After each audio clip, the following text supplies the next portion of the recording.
ပါရှင်ဝီပါဒါကတော့ဝီတို့တငယ်ချင်းတွေမန္တလေးကနေကလောကိုသွားလည်ခဲ့တဲ့ vlog လေးပဲဖြစ်ပါတယ်အားလုံးပဲဝီတို့နဲ့အတူတူလိုက်ခဲ့ကြပါအောင်ရှင်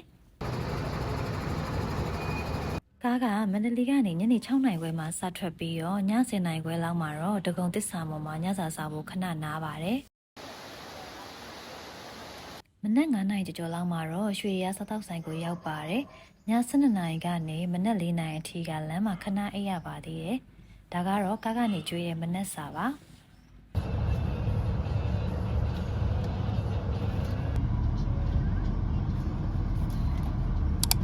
မနက်6:00 နာရီမှာတော့ဝီတို့ကလောကိုရောက်ပါတယ်ဟိုတယ်ကဝန်ထမ်းတွေလည်းမထသေးတာနဲ့အထုပ်တွေပဲထားပြီးတော့ပြန်ထွက်လာလိုက်ပါတယ်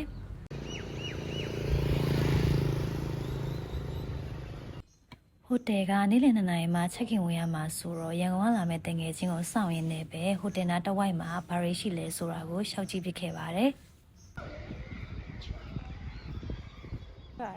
ဟုတ်အခုကကလောမျိုးရဲ့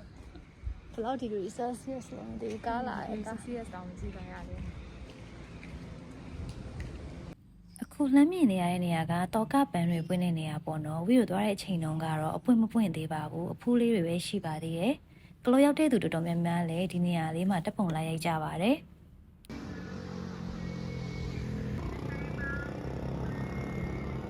မနက်စာကိုတော့လမ်းလျှောက်ရင်းနဲ့ပဲပြည်တော်စုလမ်းမပေါ်မှာရှိတဲ့ပြပြမှာသွားစားပစ်ခဲ့ပါတယ်ကလောရောက်တိုင်းစားပစ်တဲ့ဆိုင်တွေထဲမှာဆိုလို့ရှိရင်ဒီဆိုင်လေးလည်းပါပါတယ်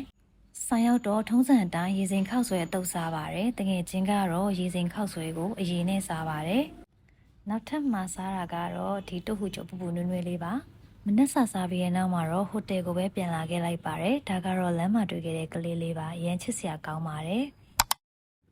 အခုအခန်းကချက်ခင်ဝင်လို့မရသေးတဲ့အတွက်ဟိုတယ်မှာရှိတဲ့ restroom ထဲမှာပဲအဝတ်စားလေးပြင်ဆင်ပြီးကလုံးမှာရှောက်လေဖို့ထွက်ခဲ့ကြပါတယ်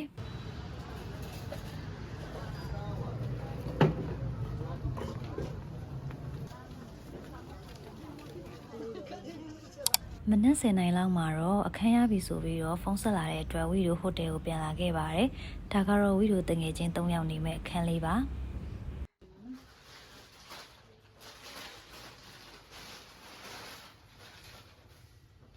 မှန်လေးရလေချစ်စရာလေးပေါ့နော်။ဆက်လက်ဆုလိုက်တော့ဆိုင်ကြီး9ပါမယ်။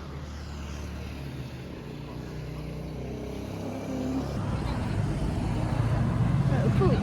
စပြီးတော့မှာပဲရင်တော့မှာတော့ကလောနိုင်စင်ပါအခုကကလောနိုင်စင်ကိုရောက်ပါပြီဒီမှာ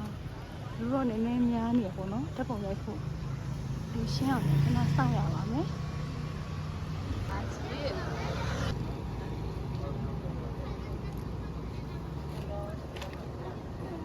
ဝီတို့ခုသွားမယ့်နေရာကတော့မောမြေဦးပန်းချံပါသူကနိုင်စင်နဲ့နီးနီးလေးမှာပဲရှိပါတယ်ပြီးတော့ဝင်ကြီးကလည်းခမယ်ပါ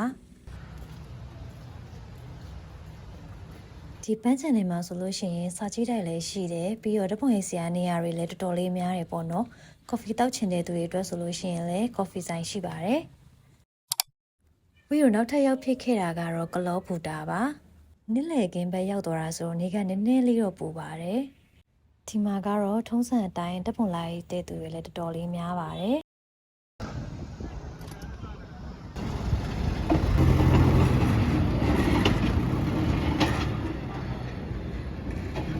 နေ့လည်စာကိုတော့ဒီသူ့မောင်မြန်မာထမင်းဆိုင်မှာပဲသွားစားပစ်ခဲ့ပါတယ်ဒီဆိုင်ကပြည်တော်စုလမ်းမကြီးပေါ်မှာရှိတာပါဒီဆိုင်မှာကထမင်းလာစားတဲ့လူတွေများတဲ့အတွက်ကြောင့်မို့လို့နေရာရဖို့အတွက်တော့နည်းနည်းလေးစောင့်ရပါတယ်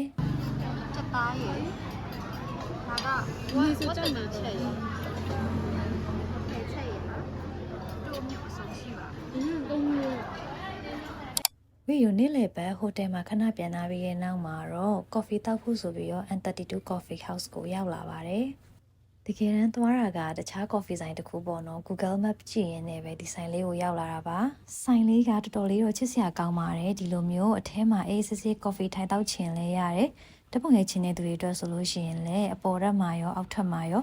ပြီးတော့ outdoor area မှာရော photo spot တွေအများကြီးရှိပါတယ်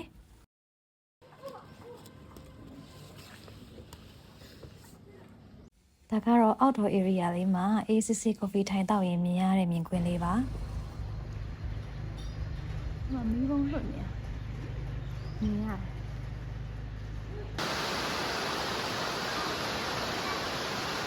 ပြီးတော့နောက်ထပ်သွားပြခဲ့တာကတော့ Cafe Dream ပါ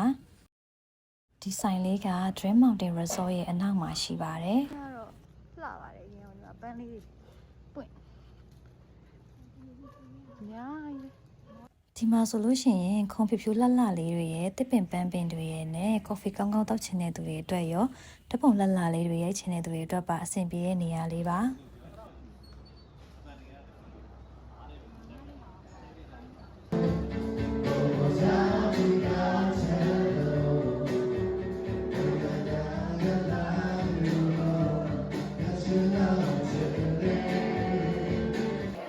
ညပိုင်းမှာတော့ဟိုတယ်ညနေရဲ့ဘာတစ်ခုမှပဲညစာစားတချင်းသားထောင်ပြီးရောဟိုတယ်ကိုပြန်လာခဲ့ကြပါတယ်